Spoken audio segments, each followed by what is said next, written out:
دا ګورئ دا دیوار چې دی دا هم د پخوانو خلکو د وختو دی او ډېر اوږد دیوار دی او بل د دې درته زه سیده یم ښیم په دې ځای کې ورته وګورئ که تاسو خیال کړی وي اوسنی خلک چې کوم دی نو دوی چې کوم دغه وکړي دا دیوارونه وکړي نو هغه ډېر زر راغوځارېږي مطلب هغه ښه پلني خو زر راغوځارېږي دا وګورئ دا پکې د اوبو نالی ده دا وګورئ د اوبو دې نالۍ ته وګورئ د دې نه علاوه که تاسو وګورئ دا د پخواني وخت سیمټ دی او دا دومره مټاک سیمټ دی که نه چې دا په سټکوم نه ماتېږي ها دا دومره مضبوط سیمټ دی او دا دیوار چې دی ډېر نری دی لکه مطلب موټایم غټه نه ده خو دومره مضبوط دی که نه چې د دې تقریبا 2.5-3 زره کاله وشو خو دا دیوار چې دی اوس هم دومره مضبوط دی بل د دې طرف ته خاورې چې کوم بارانونه کېږي او خاوره مطلب دا ځمکه د غر دغه لمدېږي نو دا خټان لږ په ښکته راځي هغه ټول زور ولم راځي خو بیا هم دا دیوارونه چې دی دا هیڅ نه کېږي که تاسو د دې سیمټو ته وګورئ دا وګورئ دا سیمټ د پخواني وخت سیمټ دی دا دومره مټاک دی چې څنګه دا ګټه مټاکه ده دغه شان دا سیمټ مټاک دی بل که تاسو وګورئ دا ګټې چې دی داسې تراش کړي دي که نه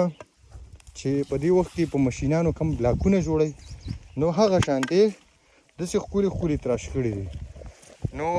زه د دې پخوانو خلکو د سوچ ته او د دې د هنر ته حیران یم چې دوی به دا ګټې څنګه تراش کړي او بیا چې دی په کومه طریقه یې داسې سیده دا غټ دیوار والی دی چې په زرونو کلونه پرې واوړي او بیا هم چې دی څه نه کېږي نو داسې درته مزید مخې ته نور هم ښیم دا دیوارونه هم دي دا هم ښه کافي غټ دیوار دی دا وګورئ دې ته وګورئ دا هم درته ښیم ښکته ورکوزېږم دا ګورئ دا سراسري د هغه ځای پورې دا دیوار دی دا وګورئ دې ځای ته چې دی دې ته بړه وایي دا چې دی په ضلع بونیر کې په چنګلۍ کې دی او په بړه مشهور دی د دې نه علاوه چې دی دلته کې ښه باقاعده غټ بینشونه شانتې دي د هغې نه علاوه سمستې هم دي او مطلب ډېر داسې ځایونه دي چې لکه بازارونه دي هغه پوره هغه به درته هم ښیم نو انشاءالله د مزید ویډیوګانو دپاره زمونږ پیج که چا نه فالو کړی دا در سره فالو کړئ او مزید چې دی تاریخي ځایونو ویډیوګانې ښه باقاعده د تاریخ سره